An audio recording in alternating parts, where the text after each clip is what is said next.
Tonight we report on why the Seattle Seahawks stopped by Moses Lake Middle School and what new business will be moving in next door to Joanne Fabrics in Moses Lake. What's happening in sports, Bob? Thanks, Alan. Wharton baseball advances to state, and the Cougar softball team takes on Kittitas in the district championship game. Here's a glance at our Weather Center forecast. And I'm looking forward to a pretty nice couple of days heading our way here in the Columbia Basin. But the holiday, Memorial Day weekend, a little question mark, all the details coming on up. I'm Alan Troop, and we have all this and much more on iFIBER 1 News. From the iFIBER 1 HD studio here in the heart of the Columbia Basin, this is iFIBER 1 News. Your #1 source for local news, sports headlines, and our very own Weather Center forecast covering the entire Columbia Basin. This is iFIBER 1 News, and it starts now.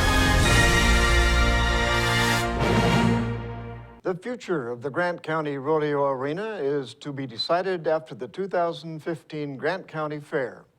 3 sets of portable bleachers, accounting for roughly half of the seating at the Rodeo Arena, needs to be replaced after the 2015 Moses Lake Roundup Rodeo. The Columbia Basin Rodeo Association and Grant County officials had the bleachers examined in 2013. The evaluation discovered the roughly 40-year-old bleachers had structural issues. An engineer determined 3 of the 4 sets of bleachers could be reinforced so they could function for another 3 years. The Rodeo Association and Fairgrounds officials fixed the bleachers. After the 2015 rodeo, the bleachers need to be replaced, and the project is estimated to cost between $500,000 and $750,000. Fairgrounds manager Jerry Gingrich said the fairgrounds doesn't have the money in the budget to replace the bleachers. Students at Frontier Middle School in Moses Lake were recently paid a visit from the Seattle Seahawks as part of the NFL's Play 60 program to promote physical activity for children. Reporter Devin Higgins was there and has the story. Celebration and anticipation were in the air on Friday as Frontier Middle School held an assembly capping their year of participating in the National Football League's Play 60 program. The program encourages kids of all ages to get in at least 60 minutes of physical activity per day. Students and teachers sported Seattle Seahawks colors in the hopes they'd be recognized as the best program in the state and earning a visit from the team. PE teacher Rita Gardner was the one who sprung the surprise. The thing of it is that for about the last week and a half, there's a few of us in this building that have been keeping a gigantic secret from you guys. And the thing of it is that we haven't told you, is that we already won that Seattle Seahawks Assembly. It's happening right now, you guys. Former Seahawks quarterback and Puyallup native Brock Heward turned out to take photos and sign autographs, as did Blitz, the Seahawks mascot. Gardner explained how she used the program to help get students involved in nutrition and physical fitness. Well, I actually looked into the program in 2011, and I decided at the beginning of the school year that I wanted to do something really extraordinary for our school. So I showed it to one of my students, and she came back the next day and she said, "Hey Gardner, I signed up for the program." And so from there, her and I worked together and the program just took off. Gardner said Frontier was the only school in the state to get a visit from the Seahawks as part of the program. In Moses Lake, Devin Higgins for iFIBER 1 News. A fire destroyed a mobile home late Saturday night near Moses Lake. Grant County Fire District 5 arrived to a fully engulfed single-family home in the 6,000 block of Turnkey Road Northeast.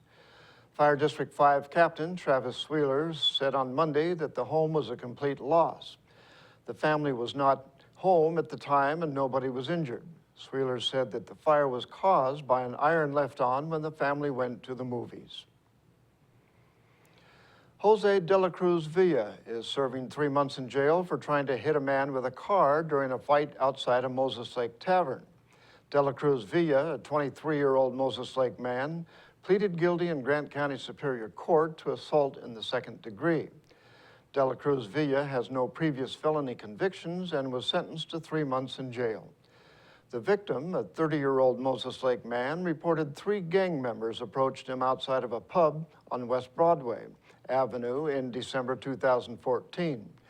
Two of the men started fighting with the victim while De La Cruz Villa got into a 1998 Chevrolet Cavalier and tried to run over the victim. De La Cruz Villa hit the victim 3 or 4 times and struck at least 2 other vehicles. The victim had a cut on his shin and tire marks on his shoes. And now we take a look at people being sought by law enforcement. This is Sheriff Tom Jones with the Grant County Sheriff's Office. Each of the people you see here have a warrant for their arrest. If you see any of these people, we ask you do not attempt to detain or apprehend them, but call us at 509-762-1160 or send us an email at crimetips@co.grant.wa.us.